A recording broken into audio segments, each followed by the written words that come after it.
President Bolsonaro of Brazil has become the latest world leader to test positive for coronavirus. Brazil now has the second highest number of cases and deaths in the world after the USA. Mr. Bolsonaro has been repeatedly dismissive of the threat posed by the virus and has said that lockdowns have a more damaging effect than the pandemic itself. Our South America correspondent Katy Watson is in Sao Paulo tonight with the latest for us. Well, Huw, he is a man who has called this the sniffles. He has said that because of his athletic history, he probably wouldn't feel any symptoms. He's even joked in the past that he's probably even had it, but just never noticed. Well, it is no longer a joke. The man at the top has COVID-19, and it symbolises the crisis that Brazil is in. Brazil's graveyards are testament to the country's crisis. Every day, more tombs are filled. Every burial, another number in the country's shocking statistics. Tens of thousands of people are falling ill every day, numbers that Jair Bolsonaro has often dismissed, but now he is one of them. The president went on television to announce the test results, for once wearing a mask, but leaving very little distance between him and journalists as he shared his experience of the virus. It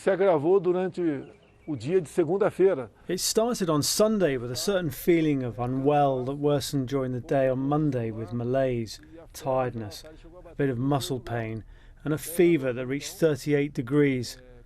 I did a scan at the Armed Forces Hospital here and my lungs were clear. As he bid farewell, the mask came off.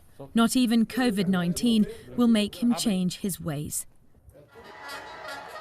Jair Bolsonaro is a man who thrives on controversy, meeting supporters and rubbishing global health guidelines from the very beginning. He fired 2 health ministers because he disagreed with their medical advice, which followed that of the World Health Organization. Today, the health body sent best wishes for a speedy recovery.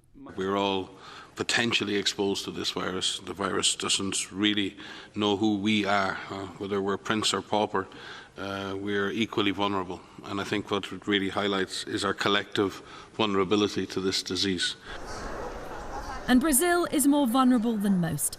The death toll is soaring, but shops, bars and restaurants are reopening. It's what Jair Bolsonaro has wanted from the very start, the economy back up and running. For so long, Jair Bolsonaro has tried to brush off this virus. The irony that he has now caught it has not been missed in Brazil today. I think he's going to get better. He has the best doctors and the best hospitals. I hope he's well. Bolsonaro spoke of not catching it, and he caught it. It's not just a little flu, like he was talking about. This was the 4th test Jair Bolsonaro had taken for COVID-19. He had a scare early on in the crisis when he paid a visit to Donald Trump, and several members of his presidential team fell ill. The US president took a test shortly afterwards. The 2 men have much in common, playing down the virus and leading countries that are now suffering the most. Brazil, most famous for its beaches, is becoming infamous for these much darker times. Katy Watson, BBC News in Sao Paulo. Well, as Katy was saying there, President Bolsonaro has been dismissive very often of the threat posed by coronavirus in the past. But his country, Brazil and South America, indeed, are now among some of the worst affected parts of the planet. Our science editor, David Shukman, examines what's gone on there. A desperate scene in a graveyard in Bolivia. A charity uses a digger to bury the dead because too many people are dying for the authorities to cope. The family of a victim watches on from a safe distance. In Peru, there are long queues to get medical help. The country has one of the highest numbers of cases anywhere in the world, and it's among the least able to handle them. This woman worries that so many are sick, they're having to wait outside the hospital.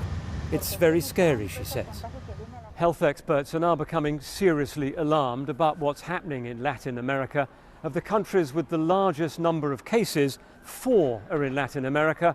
Brazil is number 2 after the United States. And bear in mind that these are going to be massive underestimates of the true scale because in so many regions there's very little testing going on. There's a similar pattern with the death toll of the countries with the largest losses. 3 are in Latin America, and all the signs are that things are going in the wrong direction. One reason is overcrowding in the favelas, the slums, where social distancing isn't possible, adding to a worsening global picture.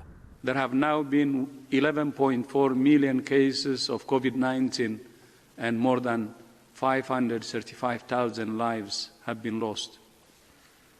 The outbreak is accelerating, and we have clearly not reached the peak of the pandemic. And politics is key. The Brazilian president wants growth and freedom, not lockdowns and masks. Another factor in an escalating crisis. David Shukman, BBC News.